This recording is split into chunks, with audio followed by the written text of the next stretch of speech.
Welcome to a new episode of The Simpsons Did It. I'm your host, Steven Sklansky. And I'm your co-host, Robert Skolansky.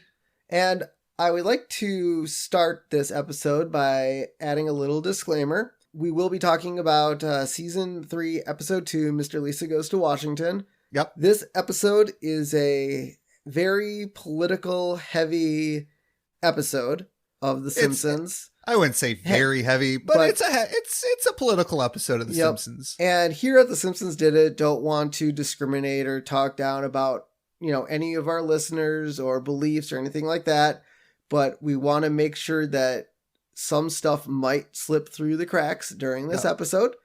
And we love everyone. We want everyone to keep listening. We don't want our political views or anything like that to upset anyone. So thanks everyone for listening. We're going to make this episode as fun as humanly possible. So check out the whole thing. So we've both been to DC. I have been to DC.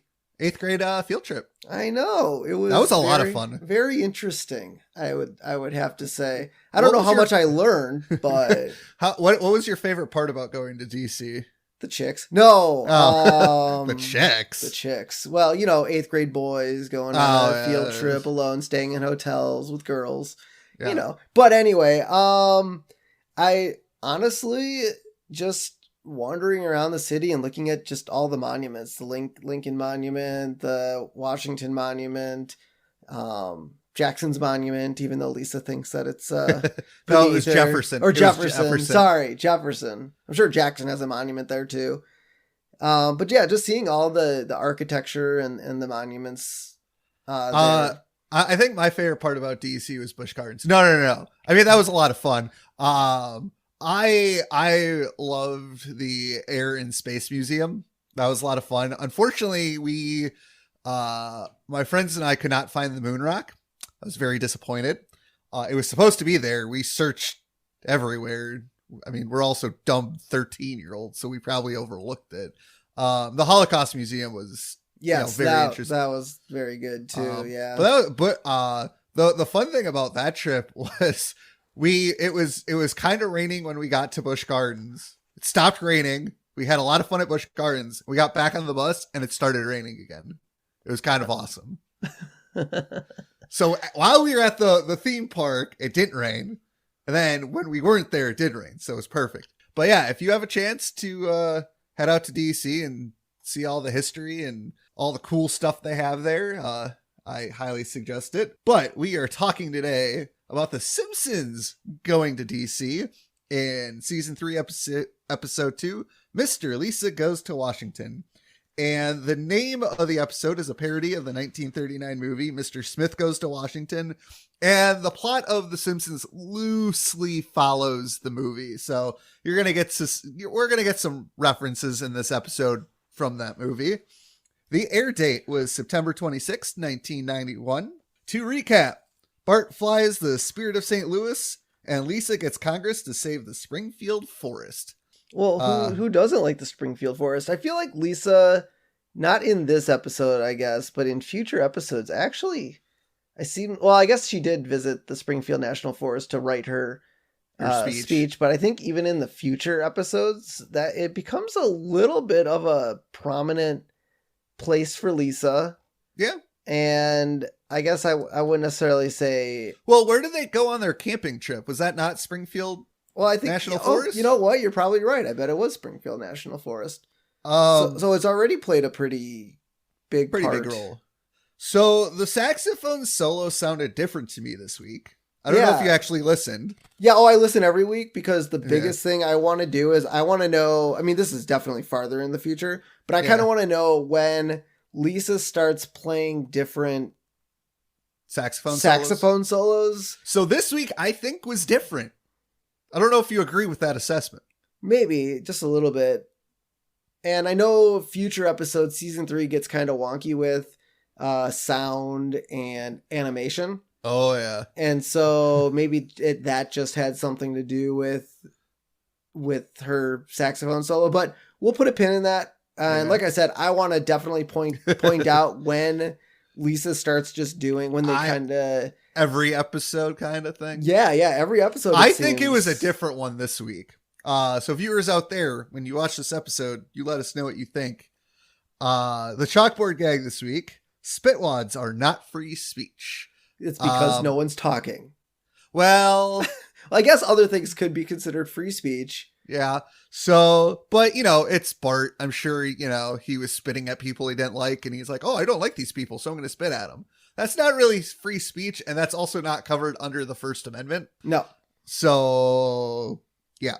Couch gag. The Simpsons sit on the couch, and Homer somehow sat on Santa's little helper because Homer pulls him out from beneath him, and I rewound, and I paused it on just the couch. Santa's little helper is not on the couch anywhere. So I have a theory. Santa's little helper was... Okay, so it's a fold-out couch. We've seen the couch actually fold out to be like a fold-out bed. Sure. Like it's a fold... So Santa's little helper, my guess, was tucked in between that was kind of mine theory. The couch cushion and the fold-out bed part. But how he got in there, I don't know. Was he laying on the fold-out bed and the Simpsons were like, oh, we got to put this away? Like, you would know there's a dog there. Well... I could see if it was like a Chihuahua or a smaller dog that crawled underneath the couch cushion because it likes the warmth and, whatever underneath the couch. But yeah, I don't believe a greyhound. Well, and as we learned last week from Mike Reese, he was not a big fan of the couch gags, like writing them. Or was that the chalkboard gag? No, he wasn't a fan of the chalkboard gag, but he liked the couch gags. So... I'm not a big fan of this couch gag. I know it just doesn't make sense to me. The best, but hey, you can't win them all. You're right, and it's not a repeat, so I'll take that. We got to take it. Take the win where we could get it. Yeah. So the episode opens up with Homer throwing away junk mail, and who doesn't like throwing away junk mail? About 90% of my mail is junk mail. Yes, and it is really funny too that Homer literally reads the junk mail. Like, I know it's junk. Like, I look at it and be like, junk, I'm out. Yeah. But Homer actually reads it. And on the very first piece of mail, we actually see the Simpsons address. So, one of the things here at the Simpsons Did It that we tried to do is find out where the Simpsons live. And this still under the assumption. This did not help. So their address is 94 Evergreen Terrace, which we already knew, in Springfield, TA, which I really want to know what that stands for. Like, when the writers wrote it, what were they anticipating TA to stand for? Top America? Teacher's assistant. Springfield Teacher's assistant. The Earth. No, I was going to say the Earth. That would have been awesome. See, they could have done TE for the Earth. Yeah. Their zip code apparently has 6 digits and is 191005. Yep. Or 192005, which... Because the second junk mail had 19205. Which is really weird. And I wonder if that's a reference to something. It might be. So, you never know. And then some of the mail is, you may have already won. He throws out, win this. And then here's some good news for Homer Simpsoy. And it's like, I'll see that he gets it and throws it away. And then Homer sees one of those mail check sort of things, and you may have already won. Yeah, and it has like the check printing address name through the plastic part. Yeah. And then Homer thinks he won $1 million. And he opens it up, he actually examines the check, but he's like, woo, I won $1 million. Yep. By the way, this reminds me of that 70s show when Leo said he won $1 million, but it was a sweepstakes because Hyde is like, oh, this is you think your uncle is Ed McMahon? Yeah. I don't know if you remember that episode. Oh yeah.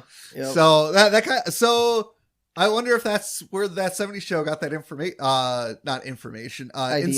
idea from, was this episode of The Simpsons. Possibly. So Homer takes his check to Home Security Trust. We are not a savings and loan. Was there a word missing, or because that's not a complete sign? No, I mean, does that mean they're not a bank? Is that Like they're a security firm? Well, they're a security trust, like they're a trust firm, like trust funds, I think. So why would Homer be taking it to not his bank, like the First Bank of Springfield or something? Yeah. It just seemed kind of odd that he was bringing that to a place that wasn't not necessarily a bank, or let alone his bank where he has an account. Yeah. And so the guy there is like, we can't cash this. This isn't a real check. Because, Homer didn't look at it carefully, and he goes back home, and Lisa's like, I don't think real checks have exclamation points. He's like, but the guy at the bank is like, you see this here? It says void. Not a real check. So clearly Homer looked at it, but didn't look at it carefully enough. Yeah, apparently he needed a magnifying glass to actually figure out that, that it's not real. And so, because they got the check, they also got a free Reader's Digest. Was it a subscription or just the free? Maybe Reader's it was just the first magazine, but of Reader's Digest.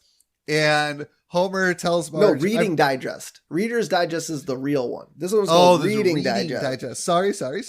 But Homer goes, I've never read a magazine in my life, and I'm not going to start right now. Hey, a cartoon. Really, who hasn't done that in their life? Oh, this magazine is garbage. Ooh, cartoons. Yeah, it's kind of like reading. I mean, it's funny. Like, there are magazines for us, I think, growing up that our parents got, like Sports Illustrated for our dad. And I guess I don't necessarily know what mom got, if she got any magazines. But it would always be like, you'd flip it open, you're like, words. And then you're like, ooh, pictures. There's a bunch of pictures of something. And I'm like, okay, I'll look at the pictures of it. Well, we did, but we got the Boy Scouts magazine. Yeah, but that's meant for kids. I think Homer was more looking at the grown-up side of the magazine world. It's possible. And the cartoon that Homer reads is called Motoring Mishaps. And her name is Miss Haps, but obviously a play on word of mishaps. Yep. Because the wife drove a car into a pole and says, well, dear, you've always wanted a compact. And Homer laughs at it because, it's so true. And Marge, grumbles at him. And she's like, women are safer drivers than men. And actually, statistically speaking, women are actually safer drivers than men. Really? You looked that up? Or do you just don't think you know that? I mean, if you want to prove me wrong, go for it. That's okay. I'm fairly certain that women are actually safer drivers than men. I'm not 100% certain. I think men drive more defensively and women drive more cautiously. Defensively and cautiously are the same thing, right? You mean offensively? Offensively. Because I drive within the speed limit, maybe a little bit more. Excuse me? But excuse me? I only drive. Yeah. I set my cruise control at a certain point and stop right there. You used to be a speedster. Yes, but I learned my lesson. But anyway, so I drive within the speed limit or just over it. And like I said, I put on my cruise control so I don't go faster, don't go slower. Yeah. It's on the highway anyway. That's the steady I go. But I am, weaving in and out in traffic instead of trying to slow down. I feel like women are more reluctant to slow down behind cars, not get over left and right, and be, cautious on the road, which might lead to less accidents. But to be fair, and this is just me talking about my wife driving, but if she's coming up to a car, she might come up to it slightly fast, but then brake a little bit too hard to stop herself ahead of the car in front of her. But that also leads to maybe cars behind you not realizing it or something like that. And then you get rear-ended. So then we get a meta joke where, because Marge is upset with this cartoon and Homer goes, cartoons don't have any deep meaning. They're just stupid drawings to give you a cheap laugh. And while he says this, he stands up and his butt crack is showing. I believe Bart and Lisa laugh at it to prove a point. And it's true. I mean, cartoons, yes, some, like South Park, they're, making fun of current events. There are plenty of cartoons out there that might not actually have any deeper meaning to like whatever the episode. They might have like a moral to the story kind of thing.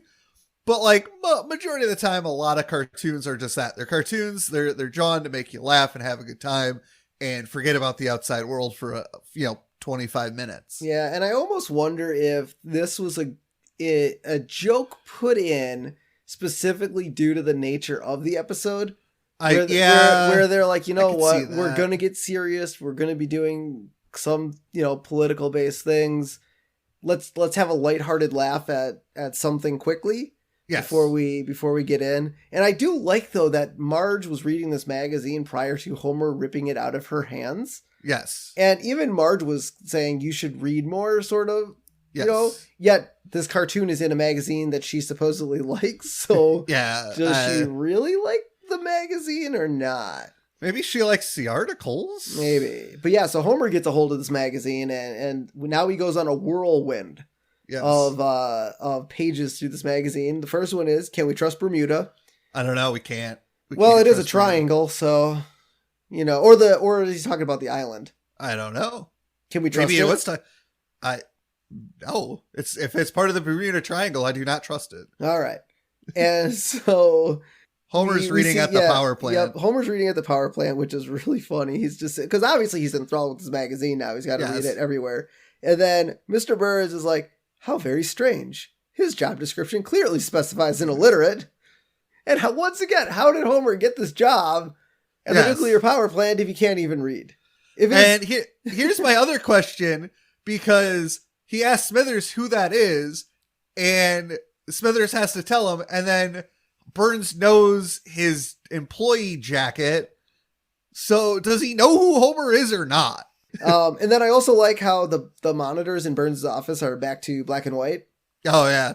I guess he didn't like the color anymore because Homer was wearing a pink shirt. Either that or the animators of the show forgot that they got colored monitors. I like my theory better because it fits within the show. Oh, okay.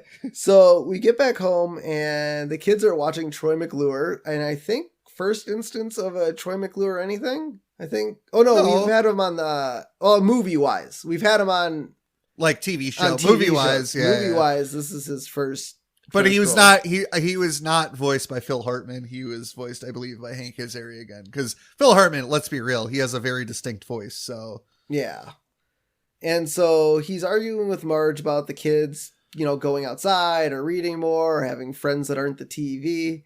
And Homer's like, "Look at this little this magazine. It fits right in your front pocket," and he's trying to, squeeze it into his little pocket. He rips and then he rips his shirt, but it fits. So hey, does it fit? Does it fit though? Homer won that argument. It fits in his shirt. I mean, the shirt pocket might be ripped, but it fits in the pocket.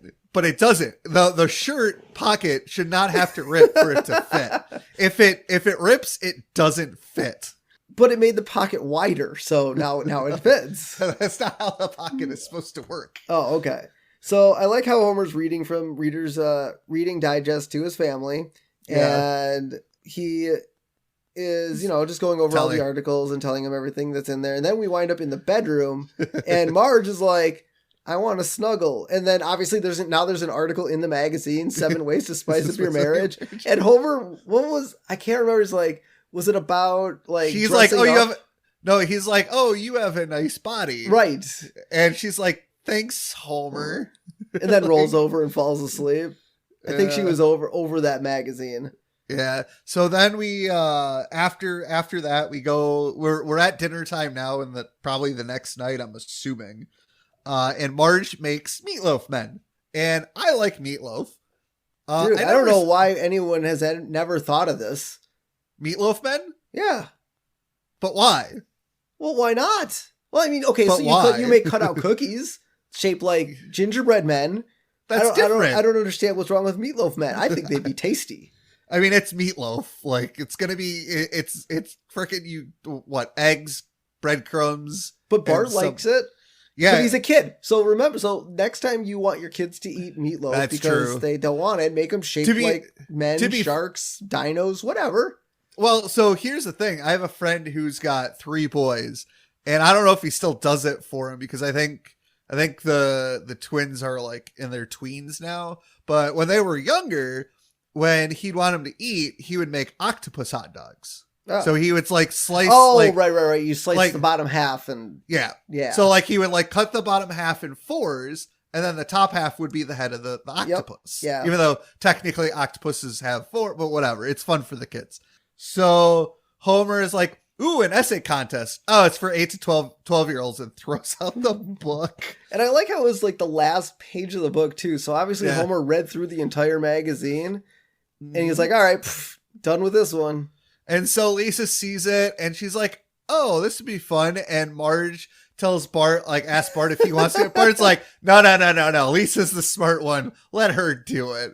And it's fair. Why would Bart want to enter a essay contest? That's not Bart's forte. Yes. And so Lisa goes upstairs and she starts, writing, trying to get inspiration to write her essay. And she has a book open that shows how a bill becomes law. And it's very simplistic in its view. It's correct. I'm not saying it's wrong. However, if you want a much better explanation of how a bill becomes a law, please watch Schoolhouse Rock, because they do a much better job. And it's still simplistic, but it's not as simplistic. And for any of our song. And it's a song. So you don't have to read. So you get to listen to a song.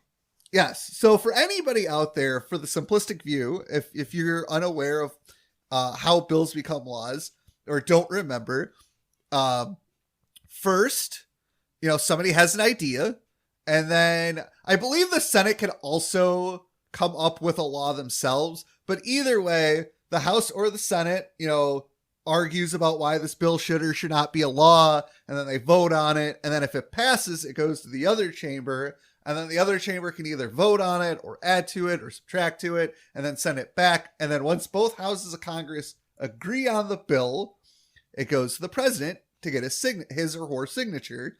And if the president doesn't like the bill, they can veto it. Or if they like the bill, they can sign it. And that is how it becomes a law. And if he doesn't like it and it goes back to Congress, they can override that veto, and then it still becomes a law. So, and if you're still awake after this conversation, feel free to keep on listening. So Marge comes in and she's like, oh, well, why don't you go? Well, when I was young and needed inspiration, I went on a bike ride. Are bikes still cool? Like, first of all, were bikes really ever cool? Like, I loved riding my bike as a kid.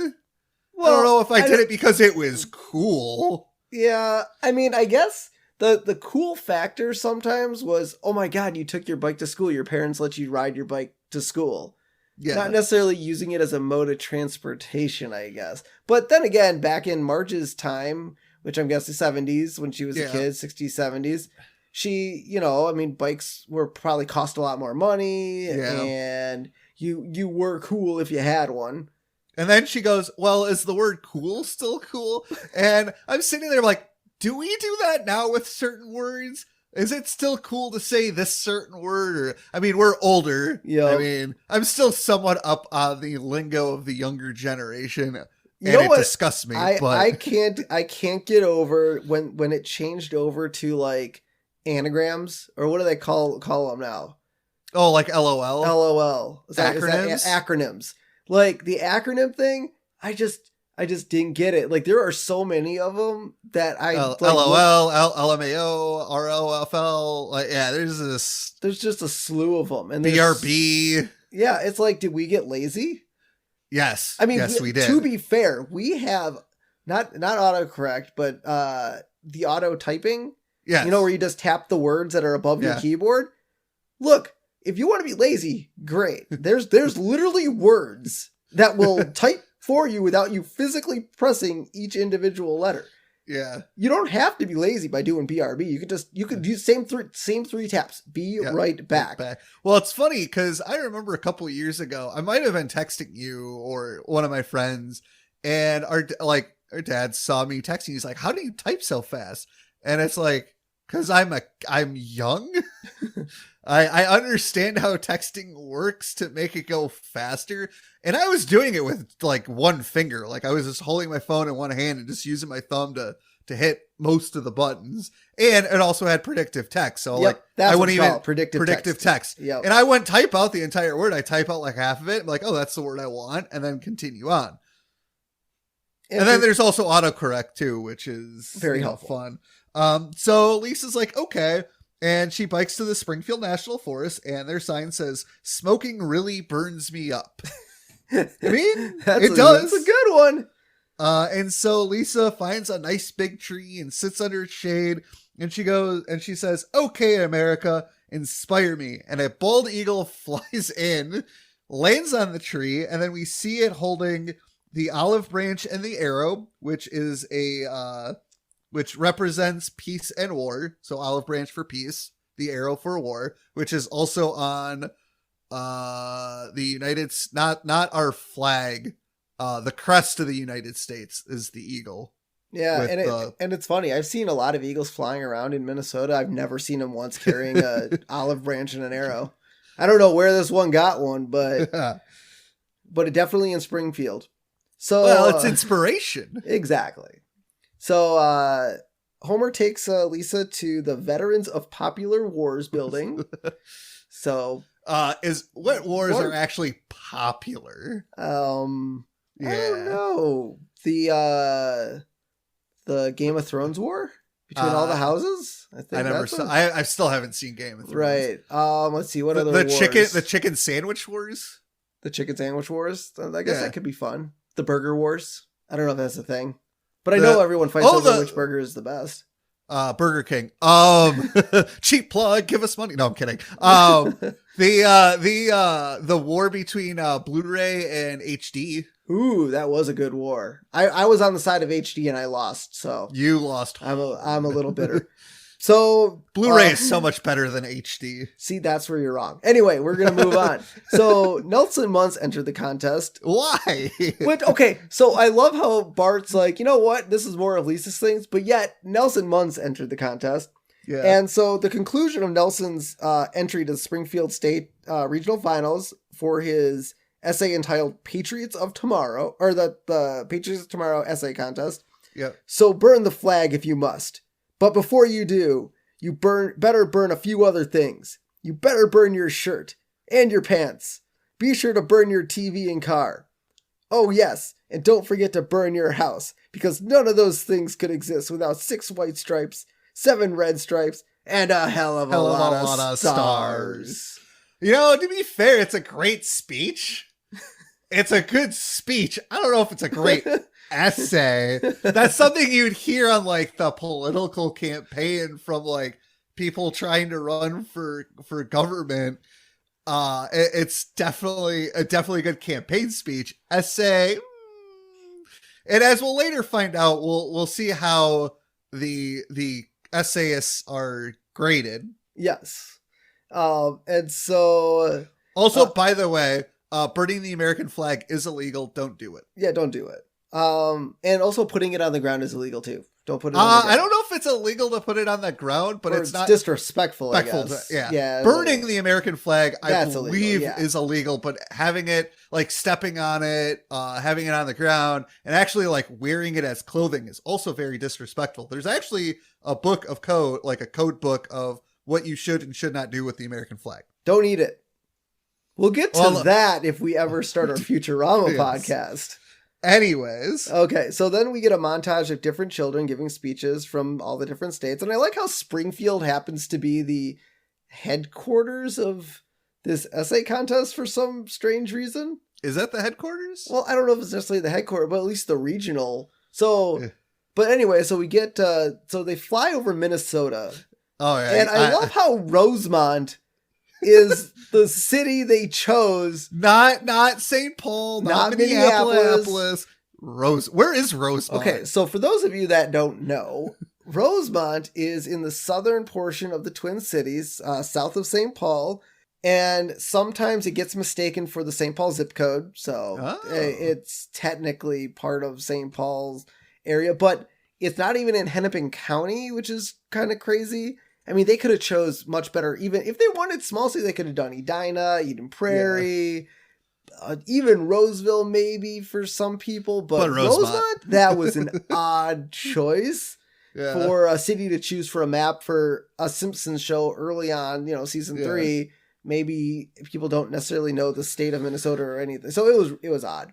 And so when they show Springfield, it's just Blinky on a map. Yep.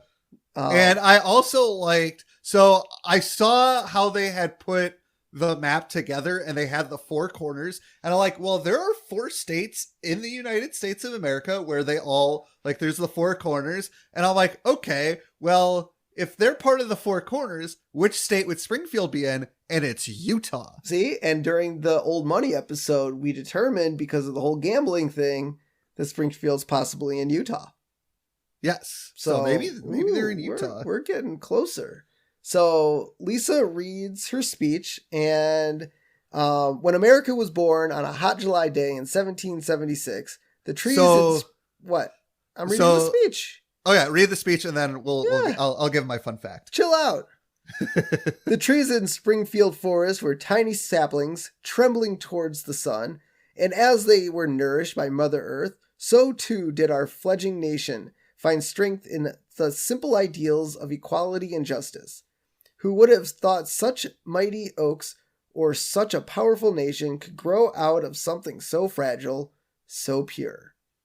So when she says, what was the first line with the July in it? When America was born on the hot July day in 1776. So the Declaration of Independence, which would actually be, the start of the United States, was actually signed on August 2nd, 1776. Now, obviously, July 4th is, the end of the war, and then they signed the Declaration of Independence in August. So I'm assuming that's what she's referring to. Yes. But I just wanted to give a fun fact for anybody who doesn't remember when the Declaration of Independence was signed. I knew it was sometime in August. I just couldn't remember the exact date. Gotcha. So one of the judges thinks Homer wrote Lisa's essay, which, if anyone knows Homer... Yeah. Homer's not going to be the one writing it. And so Lisa's speech's scorecard is originality, 10, clarity, 10, organization, 9. Ooh, Lisa, I thought you were an organized person. Yep. Jingoism. And that is an extreme patriotism, especially in the form of aggressive or warlike foreign policy, which she got a 10 in, which I don't understand. Yeah. With the 5 extra points she was awarded after the judges met Homer, her total score was 44 points out of a possible 40.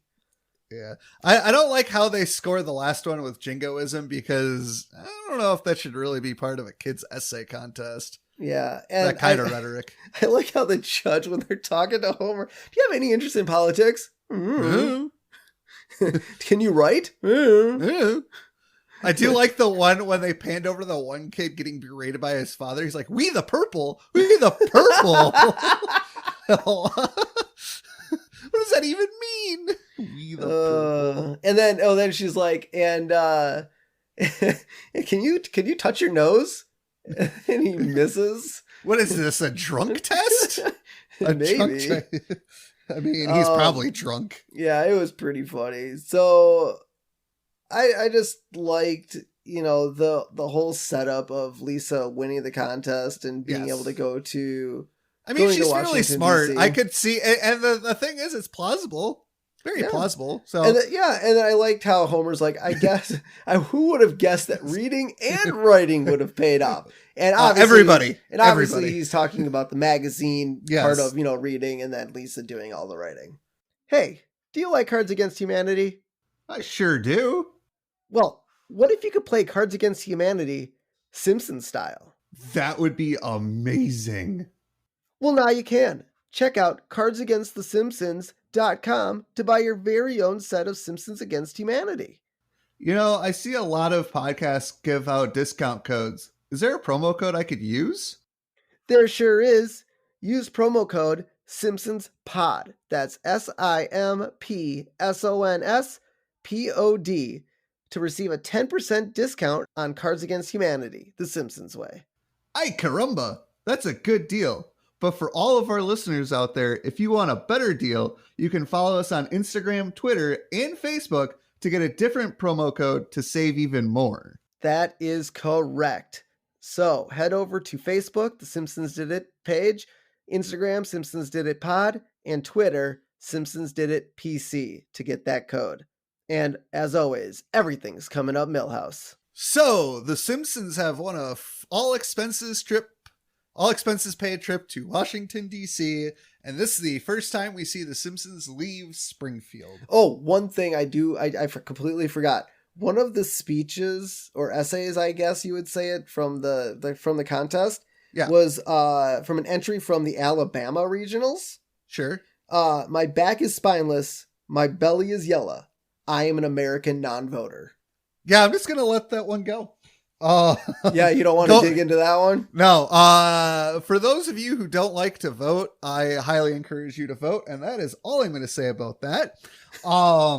So yeah, as I said before, this is the first time we get to see the Simpsons go to a real life world location. You mean Capital City isn't a real location? No, it's not. Oh, I was so going to go there for vacation. And to be fair, I didn't even think about this. They do fly there. Yep. And as we learn in later episodes, Marge has a fear of flying. Yeah. So what's up, Marge? I know, right? Get on your game, Marge. Yeah, I was like so surprised that obviously they've been driving literally everywhere for the camping, to Capital City, to meet to Detroit. No, and you're wrong. They went to Detroit, so that's not their first real world location. Detroit. When did they go to Detroit? Homer's half brother. Oh, that is true, but they didn't really show much. No, they didn't show the city of it, but they literally went to Detroit, and they had a sign saying "Now leaving Michigan" at the end of the episode. That is true. All right, you have corrected me, and that is true. I'm glad we didn't get a correction from our fans. They would have been so disappointed in you. But this is the first time we actually get to see actual real world stuff in The Simpsons. Yes. Okay, I will amend my statement. And so as they're flying, Homer is like pushing the button to, get the steward call guy. And he's like, I'd like this and this and this and this. And the steward's like, nah. Because aren't they flying economy? Yeah. Oh yeah. Well, you think well, I guess it was an all expense paid trip. So, but maybe maybe they're like, well, here are your plane tickets. Yeah, probably. Like maybe the contest bought them their plane tickets. Yeah. And so then we go to Bart, who's playing with his seat to annoy the guy behind him who's working on his laptop. And I've never done this. I also hate kids on trips who annoy other people. And I just want to pull a Homer and strangle him. And I can't because that's illegal. Yeah, don't do that. Don't do that. It was still funny, though. Because it's Bart. Bart's going to pull pranks and be mischievous. Yep. And then the stewardess comes by and says, hey, would you like to see the cockpit? And you're definitely not allowed to go to the cockpit while a plane is flying. Oh, I thought that pre 9/11 you were allowed to. Flying? Yeah. Not flying. I don't think you were ever allowed to go to the cockpit while it was in the air. But before it took off, you were allowed to go to I was been in the cockpit before it took off. I've never actually been in a cockpit. Never been in a cockpit? Nope. Now you can't, because if you walk into an airport and say, hey, can I see the cockpit? You're going to be handcuffed. Yeah. And so Bart is bored by the pilots. He's like, what does this button do? And it releases the oxygen mask. Now, I don't know much about, how airplanes work. And if there is there a button that pilots have to press if there is an emergency for the oxygen mask to release? No, from what I remember from the flight attendant's speech that I ever pay attention to, I think it's if air pressure becomes, or the cabin pressure becomes too low at point in flight, the oxygen mask will automatically deploy. Okay. Now, is there a button to do it if maybe there's a failure? I'm assuming. Probably, I would say yes. And then so everybody freaks out, and they're at the end of the flight too, because they land in Dulles Airport in DC. Yeah. And they're all screaming as they're landing.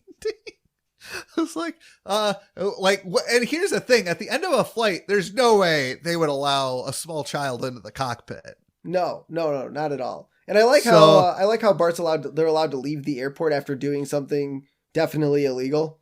Yes. And as they're leaving the airport, there's a guy waiting by a limo with a sign that says Simpson, as you do. So if you, somebody says, okay, you're going to get a limo, there's going to be a sign, and Homer goes, oh, that guy has the same last name as us. And here's the thing. Wouldn't the Simpsons have been told they were getting a limo from the contest? That was so great. They would have been. So Homer, awesome. so they would have known. Yes. So what Lisa, Bart, or Marge been like, no, Homer, that limo's for us. Yep. And how many people do you know with the last name Simpson? Well, I guess that is kind of a popular last name, maybe. I personally don't know. I don't know anyone. Yeah, I don't either. Okay, so maybe it's not a popular last name.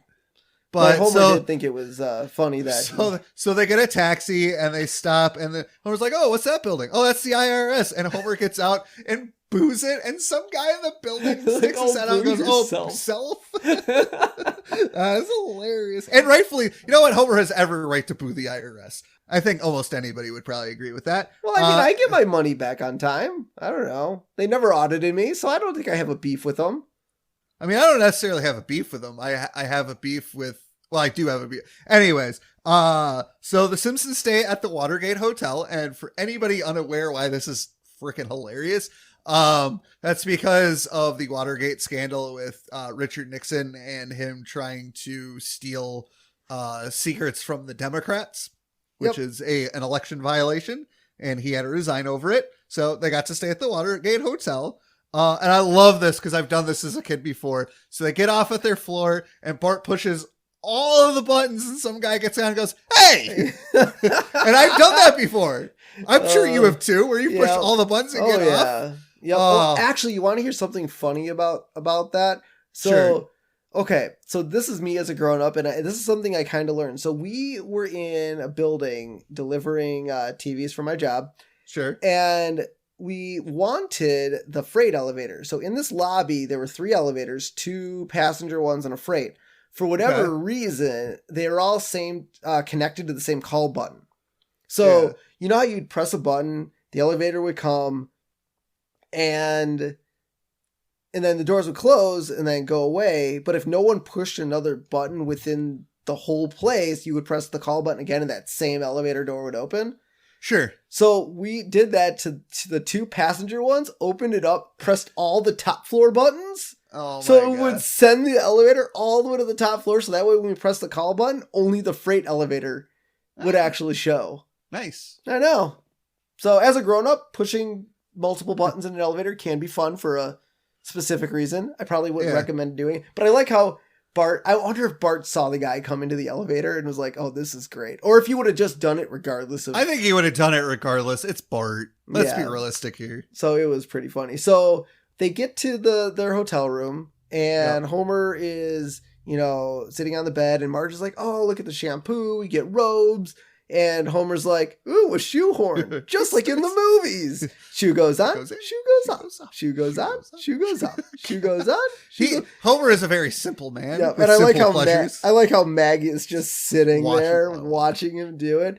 And as we learned last week from Mike Reese, they had to have Maggie doing something if they were in the shot. So I just think it's funny that Maggie was sitting there and watching Homer just do that because she's a baby, so she might find it funny.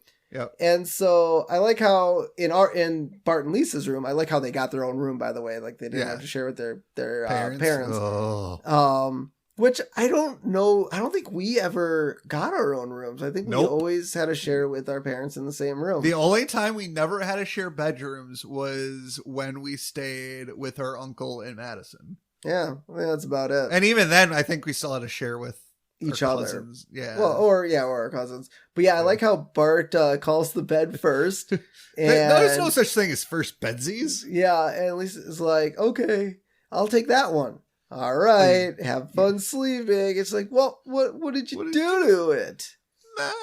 And I don't know if you ever did that with me with anything where like, "Oh, you want that? Okay. No, take that one." I don't think we ever did that, but I definitely know since I was the older child, I definitely got first dibsies on everything. So jerk. Point me. So yeah, because you were born. I'm sorry, I was born 4 years after you. That's your problem. No.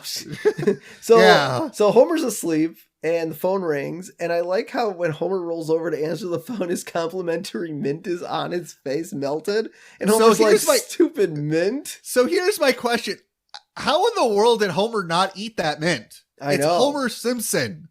I think you would eat Marge's mint too. And also, if you're crawling into bed, you would know that mint is there because you have to sleep on it. It's a mint. It's something hard. Yeah, unless Homer was just really tired. I mean, it's possible. Flights can make you really tired. Yeah. So Bart and Lisa, that the phone call Homer gets is a prank phone call at 2 a.m. It's like, hello, sir. This is your wake up call, but it's 2 a.m.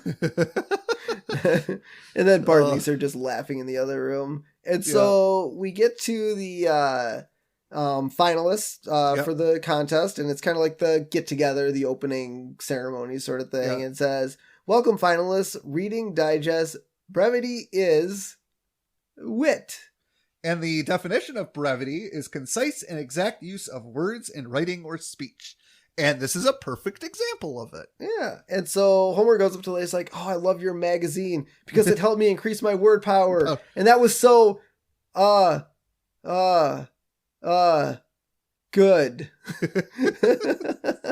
That was great. And then so the lady's like, okay, everyone, here's your VIP badges. And Homer's like, miss, what does the I stand for? Important. Excuse me. And the P? Person. I have one more. Very. Oh. What does the V stand for again? Oh my god, I love that joke. I love that scene. That's so good. I think I've done that before, just as a joke. It's so funny how many Simpsons quotes and references you could pull up in your daily lives. Oh yeah, and this is obviously one of them. I'm sure I did this too. Yeah. So we cut to the White House, and we see people outside.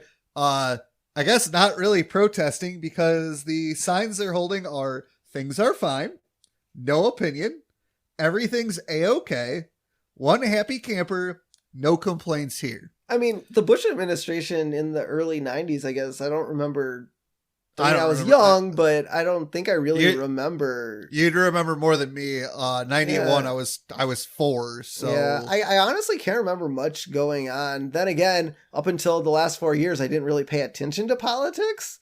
Yeah. So things could have been going on, but to be honest, I mean, back then, I really was that okay. When was the Cuban Missile Crisis thing? That was 80s. That was the 80s. Yeah, so I can't remember much too going on. So maybe these fake quote unquote protesters were just, glad that the government was working at that time. Yep.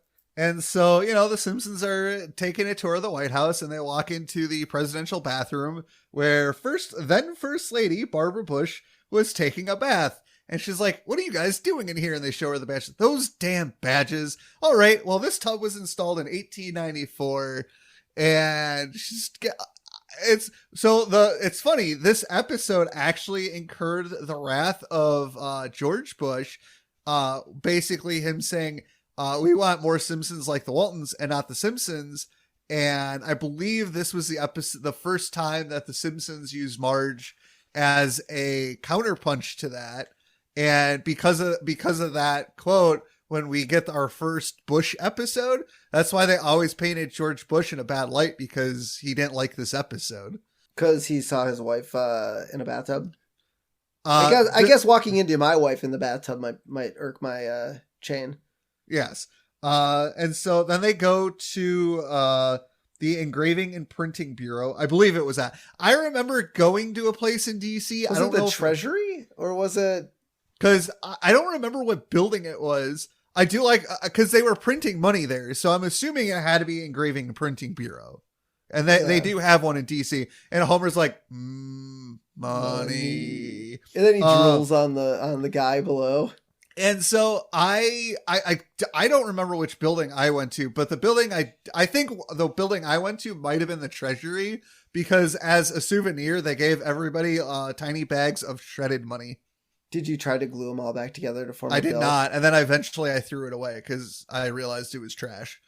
They gave us trash. Yep. They're like, oh, kids, unsuspecting. Here, have trash. Fun fact. I don't know. Wow, what movie was that? I think it was Hurricane Heist. Where, never saw it. Yeah, it was kind of bad, but it was about a heist of like $6 million. Did it involve a hurricane? It did. And so they were robbing like a mint, where it's basically a building where they shred the money. And so it was basically a heist to steal all the bills before they got shredded. Oh. Pretty good plot. I wish it wasn't during a hurricane and had better actors, and but the fact of stealing from a treasury department where they're shredding money, it was a pretty good plot, I think. Not a good movie. Not a good movie. So then they go and visit the National Air and Space Museum, which is an awesome museum. Yep. Yeah, I was there. And Bart somehow, some way, gets into the Spirit of St. Louis, which is an airplane, by the way, which was flown in a war. Good job. I don't know which one. And Homer's like, get out of that plane, Bart. Get out of the Spirit of St. Louis. How did he get up there? Okay, so if you look at the wide shot before it zooms in on Bart, I mean, it's just hanging by wires. It doesn't look like there's a catwalk. It doesn't look like Bart can fly. He's got magical powers. He's got magical powers. I wish there was just a ladder or something in the background. Yeah. I mean, obviously they got the plane up there somehow, right? Well, ladders. Right. No, it had to have been a crane. I think the plane would have been too heavy to carry up a ladder. Yeah, you're probably right. Or maybe what are those lifts called where you can move them up and down? I don't know. Anyways, so then they go visit the Washington Memorial and Monument. I said memorial. The monument, and Marge starts laughing at it, and Homer's like, "Why are you laughing at it?" And she whispers in her ear, "Why?" And Homer is like, "Oh, Marge, grow up." And for any of the adults in the room, I think we all understand. I did not understand the joke at the time because I was a kid. Rewatching it, obviously I understand the joke, and it is hilarious. Yeah, Washington was compensating for something. He's not the one that built the monument. Right, I know, right? He's not the one who's like, I'll wreck this monument for me. Wrecked. You're welcome, Internet. Oh, yeah. All right, so then we cut to the Capitol building, where we get our first look at Congressman Bob Arnold. And inside his office, there's a kind of a plaque with the state motto of not just another state. So whatever state the Simpsons live in, it's not just another not state. just another state, which we're going to get to this a little bit later about Mr.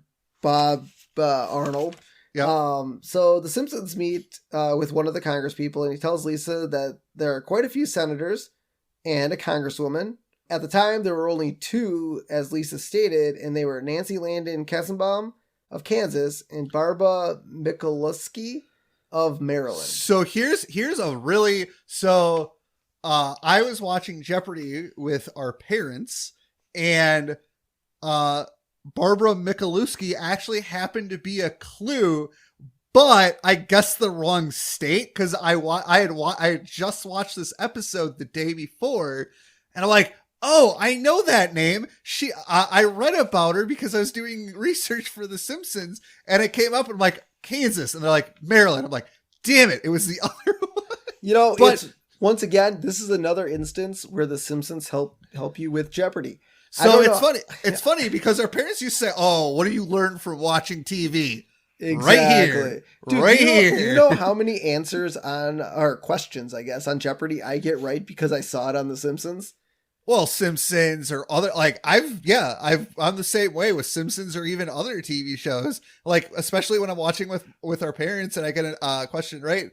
And my dad's like, how did you know that? I'm like, TV. TV told me. TV told me. Yep. So, and then so kids, if you watch The Simpsons, you might be good at Jeopardy. Yeah. And so Bob gets a picture with Lisa, and because she was the winner of the regional fund. And so you see the paper headline, Never Too Busy. And I like how it kind of flashback to Moe's, where Barney's like, if I ever vote, I'm voting for this guy. So Barney does not vote. He's one of those yellow-bellied non-voters. Yep. And well, prior to this, Bob Arnold had a meeting with the timber industry to talk about cutting down the national forest in Springfield.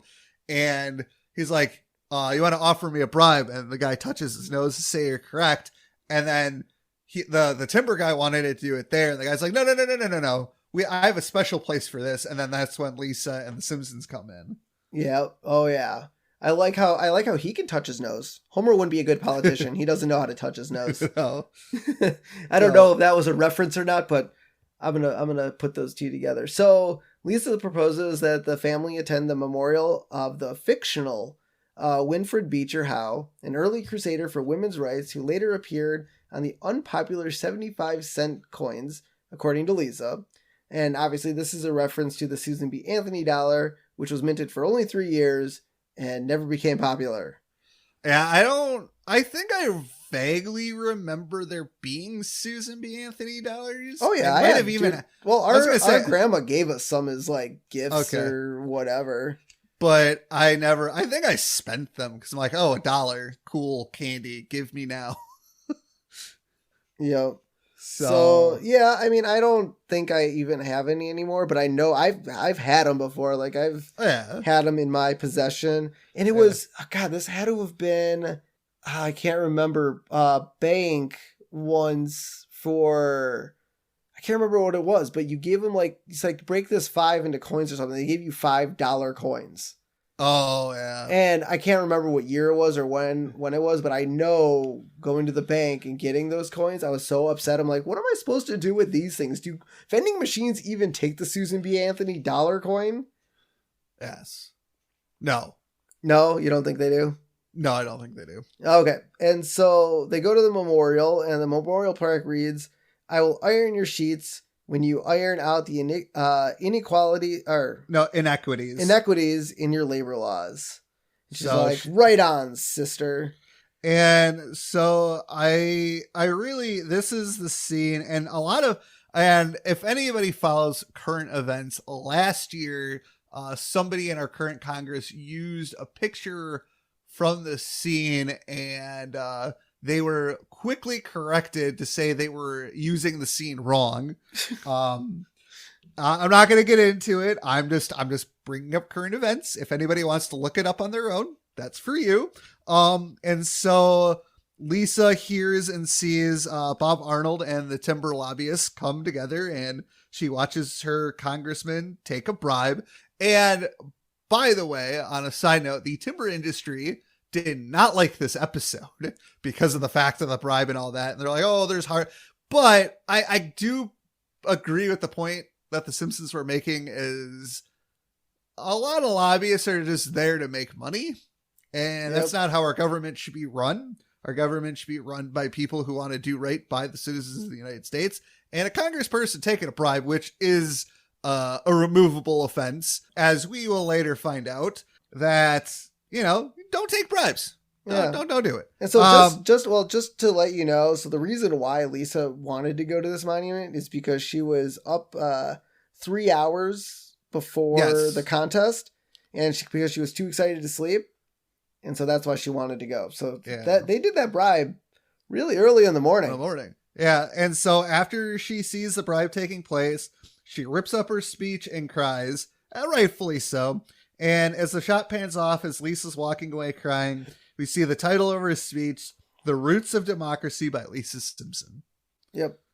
And so, it's a very sad thing to, watch your congressperson turn out to be this horrible human being who's ethically corrupt. And Lisa has she believed in the democracy, and then she sees her congressperson being this horrible person. And so, and I think we've all seen that. You see somebody you look up to and they turn out to be this awful person.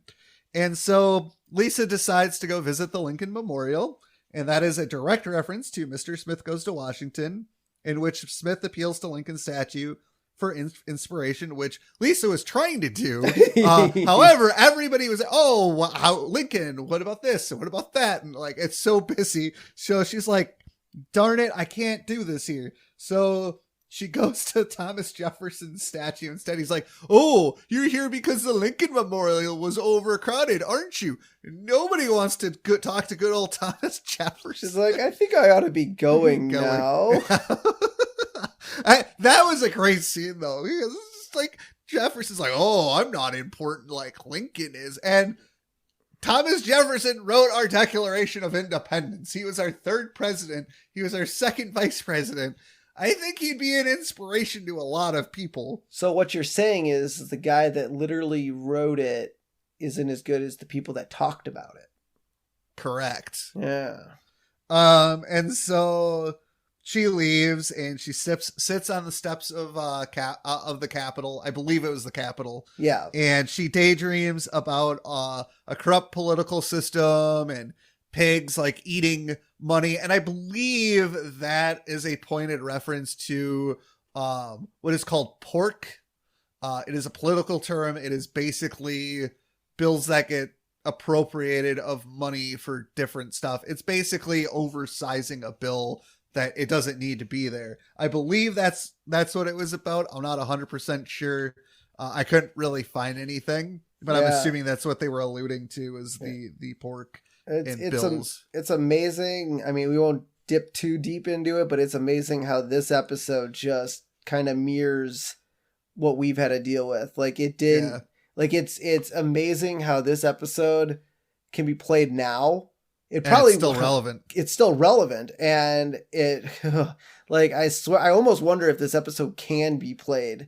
I'm not like a bannable one like last week's episode, but I just wonder if many people would be willing to play this episode. I mean, I'm still willing to watch this episode. Oh yeah, Well, we had to. This episode was up. We had to watch it. And also, fun fact about this episode, as Steve mentioned last week when we were talking about the first episode of season 1 getting banned, or season 3, sorry. This episode in Disney Plus shows up as episode 1, not episode 2, as was earlier discussed in last week's episode with Mike Reese. Yep. So we cut back to the Watergate, and Bart is getting a massage. He's like, oh, it's so good. And massages are great. So another, what are they called? I couldn't think of the word. Not a maitre d'. That's a restaurant. The concierge or bellhop. Bellhop. Now I remember it. He comes in with Bart's clothes that he cleaned. He's like, oh, thank you. And we get a shot of all the stuff that Bart ordered. And it took me a couple times because his hand was in the way. But this is what Bart ordered. He ordered 2 Shirley Temples for $14, which, by the way, that's pretty cheap for 2 Shirley Temples. Or is that expensive? Well, that's expensive with no alcohol in it. Oh, that's true. Yeah, that's $7 a Shirley Temple. 2 crab salads for $28.50. Now, that might be reasonable. Yeah, crab isn't, I mean, it is the East Coast, so it might be a little bit on the higher side. He got his laundry done for $8.75, which, I mean, if you're not willing to do your own laundry, I feel like you got to pay for it. He got 2 pedicures for $75. That, I don't know if that's expensive or not. I've never had a pedicure. I'm not a woman, so all the ladies out there. Do you know how much? I'm sure Shay gets them, right? No. Oh, she doesn't? No. Our mom does, I think. So I'd have to ask her and see how much she spends. But, $37.50 per pedicure. I don't know if that's normal. Reasonable. If all the ladies out there that have gotten pedicures, let us know. And then he also got 2 massages for $150. That is expensive. Well, you don't know how long the massages were. You pay. So here's the thing. So our mom's masseuse that she used to go to pre-COVID, for 45 minutes, I think I paid $35. And that wasn't a family discount? No, that was her rate for $45. Yeah.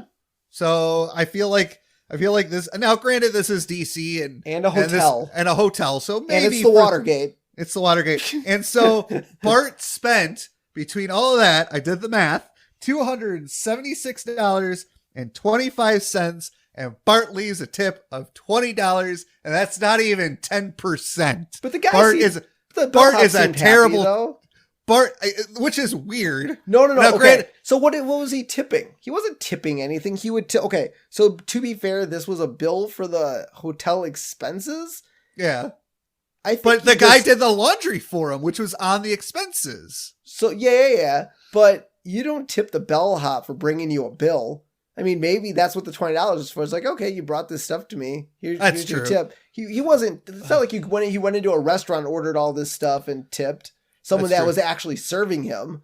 Now, question though: have you ever tipped like a bellhop or like a chambermaid? I've never done it either. And so, which reminds me of the Seinfeld episode when they're arguing about tipping, or the Home Alone 2 when Macaulay Culkin The bellhop was kind of rubbing his fingers together for a tip, and he Oh. gives him a stick of gum. Yeah, that's right. So Homer walks in and he's just about ready to strangle Bart because he spent all that money. And Bart's like, but it's all expenses paid. And Homer's like, next scene, very cut. And Homer is now getting a massage. Yep. Well, if the contest is getting, or if they're getting paid to, be there and they don't have to pay for anything, so the cruises I took, my buddy worked for the company for the line we went on, and he got a heavy discount on bar items, and we took full advantage of that. Yeah, all expenses paid stuff seems, I don't know, this stuff I don't think would be included. Like I went on an all expense paid cruise and hotel thing. Yeah. And on the cruise portion of it, meals were included, but alcohol wasn't. Okay. Anything additional like now does that include I was going to say, so you said meals were included. Yep, so meals were included. But is that saying the restaurants that you actually have to go in and pay? So yeah, if we went to an actual restaurant, yes, on the ship, pay. Yes. So then meals weren't included. No, the meals in the main area wasn't. But you don't ever have to pay. You don't have to pay for that. No, I'm saying the meals were included. The alcohol wasn't. Like if we wanted a beer or something, we'd have to pay for it. Exactly. Yeah, you understand. I've been on 3 cruises. They weren't inclusive at all, and I got free food. Well, everybody gets free food. Yeah, but I'm just saying if I wanted a massage in my room or something like that, that's not included. No, an all expense paid trip includes basically living. It doesn't include extravagant stuff. That's what I'm getting at. Okay. And so, as far as all expense paid trip, I would be really funny to venture at like the end of the episode, like after the credits or something, Homer gets like a credit card statement with all of it on it because Bart didn't know what all expenses paid meant. And so we wind up at the Patriots of Tomorrow awards banquet, and I like how the piano playing satirist who annoys Bart is referencing Mark Russell. Yep, he's a comedian for a very long time, and this is kind of what he did. I've never seen Mark Russell, but he was active for almost 30 years. Yeah, Bart, like even Marge didn't like him. I don't know if anyone really liked him. Probably not. And so we get a flash of all the judges, and their Washington football team's great Alonzo Flowers. I did not use the other name because that is not what they're called anymore. We could have used it. Anyway, I guess if the team name doesn't exist, because, Yes. But Alonzo Flowers also does not exist. He's not, so perfect. We could have used the real one because that doesn't exist and this player doesn't exist. Fair. And a bunch of other people that just aren't real. I don't know why you wouldn't have gotten famous writers or politicians. They are in Washington for a political essay contest. I feel like you wouldn't have necessarily needed guest voices. Yeah. But maybe just permission to use likeness or names. It's not like they talk. That's the other thing. It's not like they actually had lines to talk. Yeah. So I don't know. It seemed really weird to not use, real people. And then I like how Lisa is the first speaker. And she's not there yet. And she's not there because she's upset. And then she, barges in. Yeah. And so she gives her speech, and I have it. So the city of Washington was built on a stagnant swamp some 200 years ago, and very little has changed. It stank then, and it stinks now. Only today, it is the fetid stench of corruption that hangs in the air. Is she wrong? Nope. And so, wasn't it one of the judges like, oh God, she's lost faith in democracy. And the guy calls the FBI or something. And so, And so we see kind of a montage of Lisa's words getting out. And so that gets Bob Dollard kicked out of Congress. By the way, Washington does not, they can work fast when they're motivated to, but they don't kick somebody out of Congress within 24 hours. We all know that right now Congress is not working fast enough. And also, In this instance, to kick a congressman out of Congress, you have to invoke the 14th Amendment. And then you have to, I think there's like a trial stage as well, kind of like with impeachment. So now granted, he did get arrested. So maybe that could actually speed up everything because he got caught taking the bribe. But I highly doubt a sting operation would take like not even 12 hours. No, that was in the scope of the contest. But I like how, yeah, I know, right? But I like how the sting operation was him taking a bribe for drilling in Teddy Roosevelt's head in at Mount Rushmore, and I'm like, so who falls for that? Well, no, not only that, but why would he be taking a bribe for something that's not in his state? Are we saying that Springfield's in South Dakota? Correct. Well, he might also be on a committee for like environmental stuff. Oh, maybe. I guess. But I thought it was weird that a congressman from not that state... that was weird. Like, are they saying Springfield's... Yeah, are they saying that's... But they said it was in Utah. I know. So, I don't know. It just seems really odd that a sting... I mean, obviously it was to get him arrested and, move the story along. But yeah, I do think it was kind of funny that why would they choose South Dakota if... Yeah. But anyway... So after the judges kind of decide who won, it was like the Asian kid, I think. Maybe that was his ethnicity. I'm not sure. But he's like, he gets up on stage and he's like, I'd like to share this award or my spotlight with my finalists here. And then Homer yells out, give her the check. Yeah, and everyone starts laughing. And he's like, I was being serious. And so the piano guy is starting to do his thing again. And, Bart whips out his slingshot, which, of course, Bart would have a slingshot with him. Correct. This is the first time we've seen him use it. Is it? You might be right. I did not even think about that. Yep. Oh. Well, there we go. There's another Simpsons first for us. Yeah. And so Bart whips out the slingshot and whacks the pianist. And Lisa isn't happy with him, and Bart resorts to that she taught him how to stand up for what he believes in.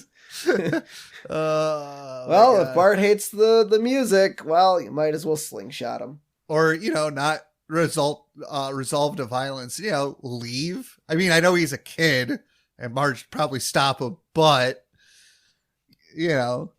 violence is not the answer. No, definitely even if not. it's music you hate. So... I enjoy this episode.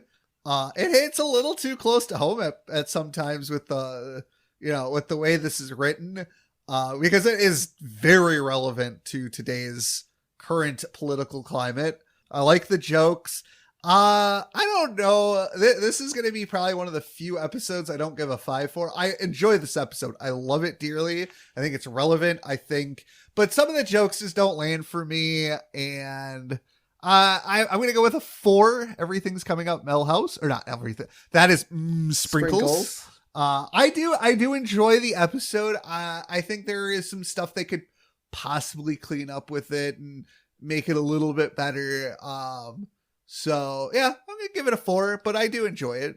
Yeah. I mean, it's so weird to think about this episode with the rewatch of it. Yeah. Still, the jokes were there. But that was just the jokes. Like, the jokes were there, and to me, it just didn't live up to some of the greats.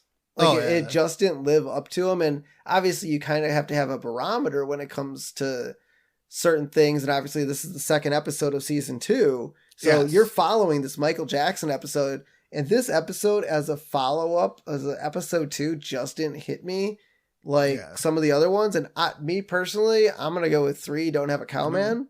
Like it, I believe I said with Mike Reese, I believe I had said I was going to love this episode, and that was based off a memory of the episode and some of the iconic scenes that we still see today. And then on rewatch, it's like, it just didn't hit as much as I thought it was going to. Yeah, it really didn't, and. One of the lines, though, that was really funny to me that we didn't actually mention during the thing. So Bob Arnold's like, well, Jerry, you're a whole of a lobbyist, and I'd like to give you a logging permit. I would, but this isn't like burying toxic waste. People are going to notice trees are gone. Mm-hmm. And I love that line because when we get to the episode of Mr. Burns burying all the toxic waste in the trees, it just reminded me of that episode, which was so funny. Yeah. And I don't know if anyone else would catch that just on watch of it. But I did think it was absolutely hilarious that he's like, we can't cut down trees because people are going to notice, but we could definitely bury toxic waste, which we've seen Mr. Burns do on several occasions. Yeah. So yeah, that's where I stand on this episode. I love, like I said, love the jokes. I love the Reading Digest stuff, but just on a whole as an episode, it just really didn't. Quick correction. We said Bob Dollard when after Lisa said what she did her speech. It's Bob Arnold. Yeah, that's my bad. Oh, okay. I don't remember that. Did we say that somewhere? You said Dollard, and that's, I thought they said Dollard. It's Arnold. I will correct myself. Okay. Yeah, I was going to say, I don't even know why I thought that. So, yeah, that's my correction. That's right, because you wrote it. Yes, I did. Okay. So everybody out there, you don't need to... That's twice in this episode. Unbelievable. Man, I'm off my game. All right, so those are our final thoughts. Let us know what you guys think about this episode, but we're going to finish off like we always do with our character profile. And this week, we have the unhonorable Congressman Bob Arnold. Yep. His identity, representative from nameless state. See, I told you, Springfield doesn't exist in any states, but all of them. Yeah. His political style, crooked. Yeah, I mean, you're right. Yep. He accepts bribes, compliments, and credit. I accept 2 of those 3. I will let you let your minds wander and figure out which 2 of the 3 I like. I mean, I don't mind bribes or credit. You don't have to compliment me on them. Does not accept blame. Wow, shocking. Yep. And done in by sting operation that catches him accepting a bribe to allow oil drilling in Teddy Roosevelt's head on Mount Rushmore. Now, how do you fall for that, man? I mean, it's the oldest trick in the book. No. I know South Dakota has a lot of oil to drill for, but really, Teddy Roosevelt, how dare you? There are 3 other heads on Mount Rushmore that you could deface. But maybe, I mean, Teddy Roosevelt's head must be big enough for all that oil to fill. So maybe. All right, guys. Well, I'm glad we didn't get too political, like we said at the top. But I'm glad. Hopefully, everyone enjoyed this episode. Yes. So once again, thanks all our listeners for joining. As of the recording of this episode, our Facebook following is over 500. So thanks to all of you who follow us on Facebook.